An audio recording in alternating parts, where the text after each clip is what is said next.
Assalamualaikum warahmatullahi wabarakatuh, Pak Toto. Oke, Waalaikumsalam warahmatullahi wabarakatuh. Dewi. Mohon maaf Pak Toto mengganggu waktunya. Oh, buatan Bu Dewi ini pas agak longgar, tidak ada kegiatan, paling hanya simulasi ANBK tadi ya di sebelah. Iya ini Pak Toto, saya ada tugas. Saya ada tugas untuk mewawancarai kepala sekolah terkait dengan kebijakannya dalam mengambil keputusan, Bapak. Oke. Jadi ngeten Bapak, saya ingin tahu Pak Toto sebagai kepala sekolah kan pasti sering mengambil kebijakan yang dimana kasus tersebut dari kebijakan yang harus Bapak ambil itu, kasus tersebut itu menimbulkan dilema atau dua sisi dalam penyelesaian masalahnya. Bisa sharing Pak Toto mungkin masalahnya apa yang pernah Bapak alami kemudian beserta cara penyelesaiannya? Ya, begini ya. Jadi saya mulai cerita ini dari awal dulu ya, karena ini permasalahannya ini saling terkait nantinya. Sebelumnya terima kasih atas kesempatan yang diberikan kepada saya, Bu Dewi, bisa sharing di sini untuk menyampaikan atau berbagi pengalaman. Karena saya di sini posisinya baru sekitar 6-7 bulan ya Bu ya, menjabat di SD 1 Daren Kepala baru. Jadi terkait dengan hal itu, saya setelah terima dengan kepala lama ke baru pada posisi saya ini kemarin, saya juga berkoordinasi dengan teman-teman guru yang ada di sini untuk kita sama-sama saling bersinergi untuk ke depan memajukan SD Negeri 1 Daren. Karena apa yang saya lihat data dari memori yang diberikan kepada saya pada saat setelah terima itu, ada beberapa hal yang memang perlu harus segera kita benahi karena letak dan lingkungan sekolah kita juga strategis.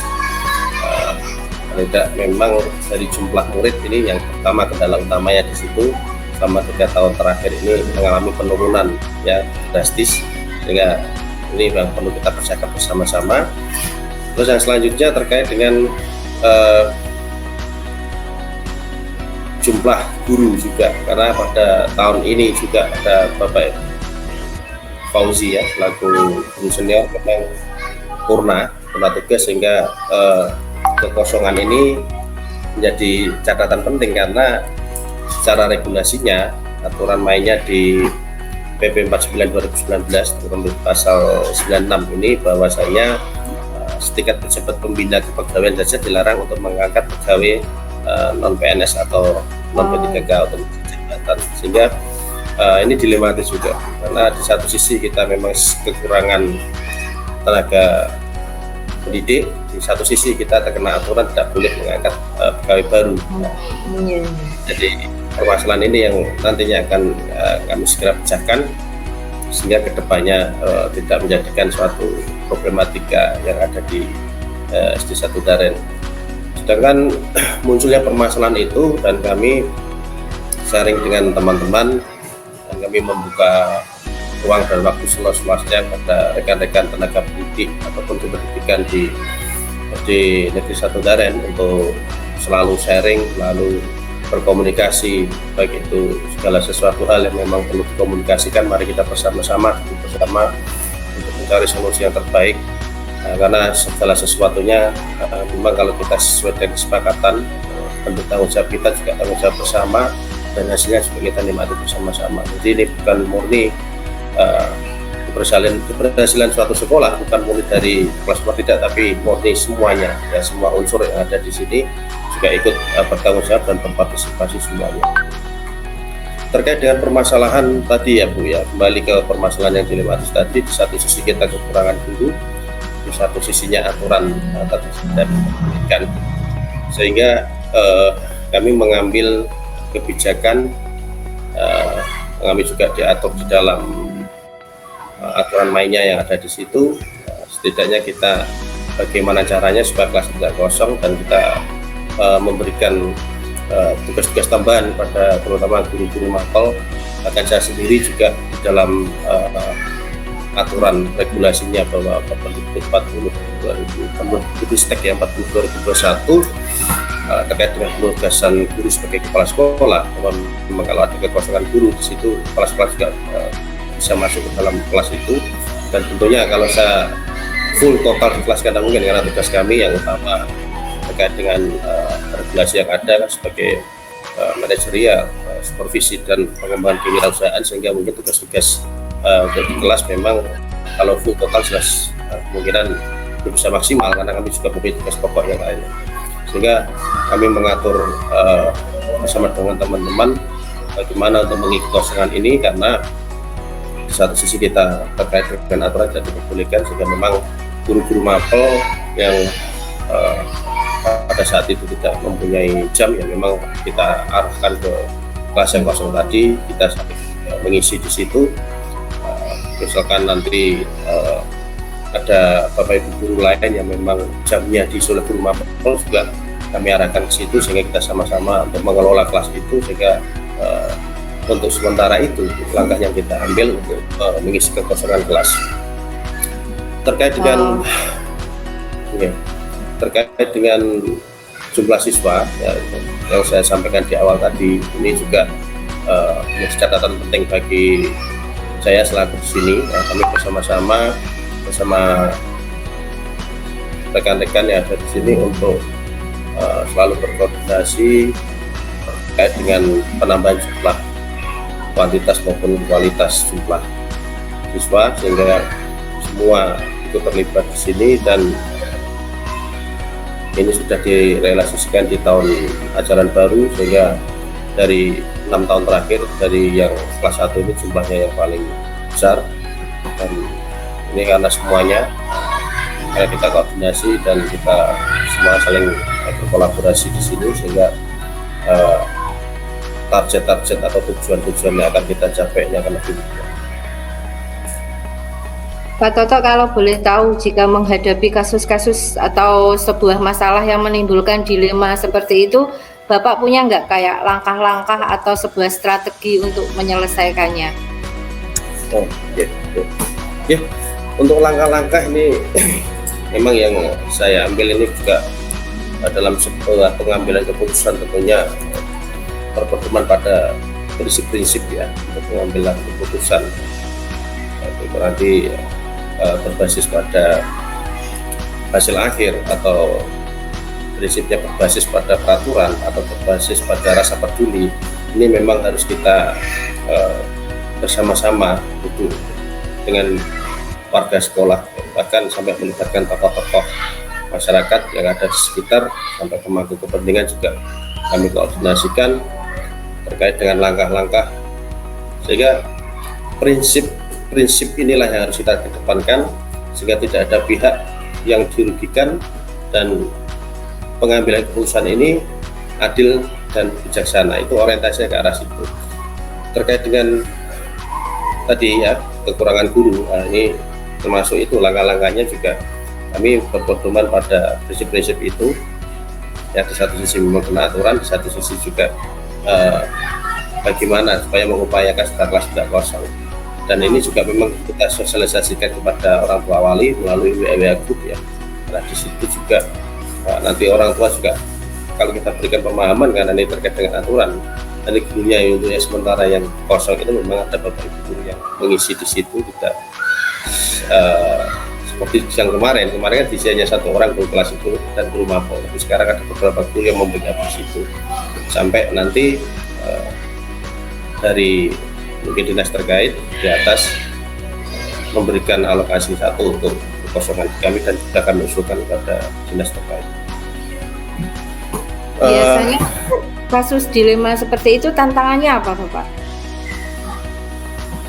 Kalau kita berbicara tantangan, di satu sisi gitu ya, ibarat apa ya, kita memang harus mau berpikir secara jernih ya, dan berpikir ke depan, jauh ke depan. Karena di satu sisi kalau kita dalam pengambilan langkah dan pengambilan keputusan ini nantinya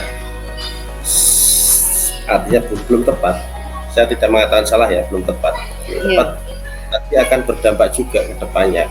Sehingga memang ada langkah-langkah yang harus kita kaji dari awal, itu itu terkait dengan nilai-nilai yang bertentangan tadi, terkait dengan kita contohkan tadi ya kekosongan guru ya, karena ini sangat dilematis sekali di kami. Di satu sisi memang harus segera diisi, di satu sisi aturan tidak diperbolehkan. Nah, nilai-nilai yang kali bertentangan di situ. Jadi yang kedua, jadi kadang bertentangan dengan aturan gitu ya Pak ya? Iya, yang kedua kan tentunya siapa saja yang akan dilibatkan di situ.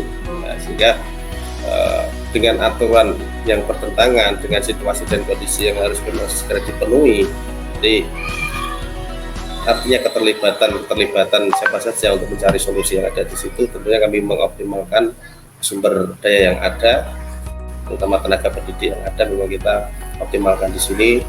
Karena di satu sisi memang itu tadi aturan yang tidak memperbolehkan kita mengangkat pegawai baru. Terus yang selanjutnya kita mengumpulkan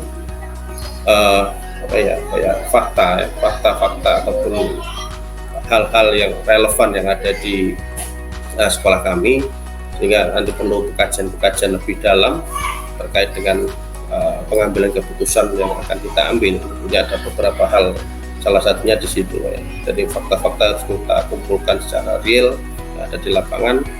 Terus kita bersama-sama dengan rekan-rekan melaksanakan atau melakukan pengujian. Kalau kita secara ilmiah mungkin validitas ya, pengujian benar atau salah ya. Di dalamnya terdapat uji legal tadi. Ya, ada regulasinya, ada intuisinya, semua ya, kita sama-sama nanti bisa di akhir dalam pengambilan keputusan ini sesuai yang saya sampaikan di awal tadi, yaitu adil dan bijaksana. Karena adil kan belum tentu sama, tapi tidak merugikan salah satu pihak, intinya di situ. Dan selanjutnya nanti setelah keputusan ini kita buat, tentunya perlu kita evaluasi secara berkala. Apakah keputusan ini nantinya perlu diperbarui atau masih dipertahankan? Nanti kan kita lihat situasi dan kondisi yang ada di lapangan.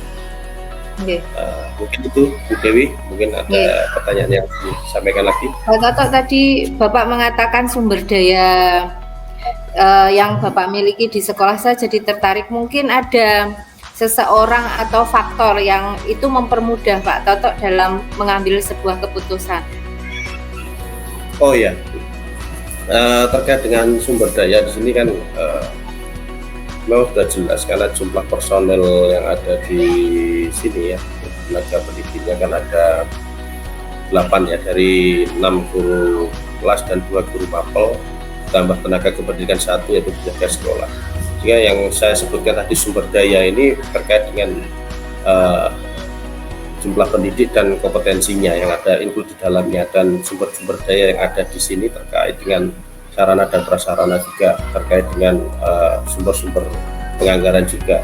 Ini ada kebetulan kami diberikan kesempatan untuk bulan September, aturan dari bos ini boleh melakukan pergeseran dari rencana belanja yang ada di sekolah, yang dulunya pada saat ini kan kami belum ikut terlibat menyusun di situ, sehingga pada saat kami di sini diberikan kesempatan untuk pergeseran, bahkan yang kemarin terakhir ada perubahan RKS, dan inilah kesempatan yang kami gunakan untuk menyusun anggaran dengan seefektif mungkin dan sesuai tepat sasaran dan tujuan apa yang akan kita capai, karena kegiatan kesiswaan ini yang utama yang memang kami baru kita optimalkan di sini, karena terkait dengan prestasi siswa yang akan kita angkat, sehingga dari kegiatan-kegiatan kesiswaan yang ada di sini kita mendatangkan pelatih-pelatih yang memang sangat berkompeten terkait persiapan lomba yang akan kita ikuti.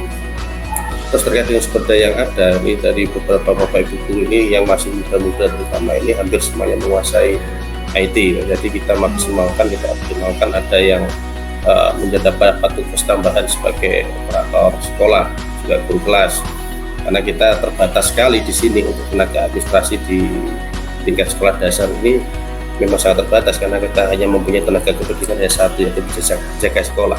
Sehingga sumber daya yang ada kita optimalkan terkait dengan tugas-tugas tambahan, dan itu mau tidak mau harus kita lakukan karena itu memang harus ada kan.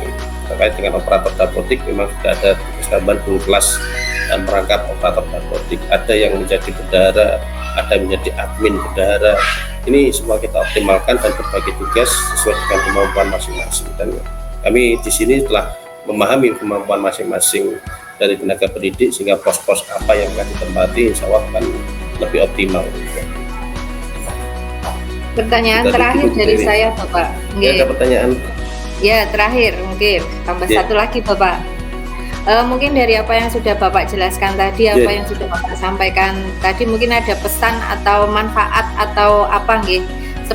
Seperti pelajaran apa sih yang bisa diambil ketika kita itu menghadapi kasus dilema seperti tadi? Ya, terima kasih Dewi. Jadi berawal kalau kita memang sedikit banyak menangani masalah secara langsung, ini paling tidak kita punya pengalaman baru, dan ini tentunya dalam pengambilan suatu keputusan ini tidak suatu hal yang mudah ya, karena perlu langkah-langkah yang tepat sebelum kita mengeluarkan keputusan hingga kedepannya nanti tidak menimbulkan masalah baru, kan justru akan menyelesaikan masalah barangkali di situ. Iya, betul. Sehingga sebagai pengambil keputusan tentunya yang berwenang di sekolah adalah kepala sekolah di situ, yang sebelumnya ada proses-proses yang jangan sampai terlupakan, yaitu selalu melibatkan semua warga sekolah, bahkan dimungkinkan memang tokoh-tokoh yang ada di lingkungan, kan orang tua wali, memang semuanya perlu kita libatkan, karena semuanya ini mempunyai sumbangsi pikiran yang memang kalau kita kolaborasikan ini hasilnya sangat luar biasa. Kesepakatan ini kalau memang berawal dari berbagai unsur yang mewakili di situ akan lebih objektif dan bisa dilaksanakan dengan baik. Dan langkah-langkah yang memang perlu kita ada tambahan lagi, Bapak, monggo. Oke, dan perlu kita pahami bahwasanya dalam kita melaksanakan tugas dan tanggung jawab di unit kerja masing-masing, kita selalu berpedoman pada regulasi-regulasi yang ada. Ya. Kait dengan itu banyak Bapak Bu Dewi ya, banyak sekali kait kita tugas dan tanggung jawab kita ini banyak sekali yang belum memahami aturan main, terkadang saling menubruk, saling artinya aturan-aturan tidak diperhatikan, karena setiap kita kegiatan apapun ada di instansi ini mesti ada regulasi yang mengikutinya, dan itu yang perlu kita pahami bersama-sama, dan itu memang harus kita pegang sebelum kita implementasikan di lapangan. Dan saya kemarin sedikit banyak selalu menyinggung, karena baik tingkat SD maupun sampai jenjang SMA ini memang banyak sekali kita terlewatkan regulasi-regulasi yang memang itu sebagai pedoman. Salah satunya kemarin saya melakukan berbagai upaya dengan berpedoman pada regulasi yang ada, karena kalau kita berpedoman pada regulasi yang lama ini juga tidak connect kan gitu. Sehingga pas kebetulan kami ditugaskan di sini ada regulasi baru yang selalu kami sampaikan, yaitu Permendikbud 40/2021 terkait penugasan guru sebagai kepala sekolah. Yang jelas di bab 6 di situ di pasal 12 ada beban kerja kepala sekolah. Di situ ada 3, yaitu supervisi, manajerial dan pengembangan kewirausahaan yang tentunya bertujuan. Nah, ini tentunya bertujuan inilah nanti akan nyambung daripada era-era pendidikan sekarang ini. Karena tujuannya di situ ada 4, salah satunya yaitu mengembangkan pembelajaran yang berpusat pada peserta didik. Kita implementasikan di sini kan sesuai dengan apa yang dicanangkan oleh pemerintah, itu kurikulum merdeka. Terus yang kedua, mewujudkan lingkungan belajar yang aman, nyaman, dan inklusif. Terus yang ketiga, membangun budaya refleksi dalam pengembangan warga satuan pendidikan dan pengelolaan program satuan pendidikan. Dan kemarin yang terakhir sudah perlu kami sampaikan, pada saat kegiatan-kegiatan yang secara kedinasan ini kami juga masuki untuk meningkatkan kualitas proses dan hasil para peserta didik. Jadi kalau dulu orientasinya ke hasil, sekarang harus proses juga ditingkatkan kualitasnya, sangat terlupakan. Nah, dua-duanya ini bagian dari riset keperusahaan ya, antara hasil dan proses. Jadi itu Bu yang mungkin jawaban dari saya. Mungkin kalau ada kekurangan, sekali lagi saya mohon maaf sebesar-besarnya, karena kami merasa memang apa ya Bu, hanya sepengetahuan kami yang kami sampaikan, dan mungkin ada kekurangan, sekali lagi saya mohon maaf. Pak Toto, saya terima kasih banyak sekali atas kesediaan Bapak dalam sesi wawancara kali ini. Terima kasih banyak atas waktunya dan mohon maaf jika mengganggu. Mungkin cukup sekian dari sesi ini wawancara Pak Toto. Terima kasih. Wassalamualaikum warahmatullahi wabarakatuh. Terima kasih Bu Dewi. Waalaikumsalam warahmatullahi wabarakatuh. Selamat menjalankan aktivitas. Oke, sampai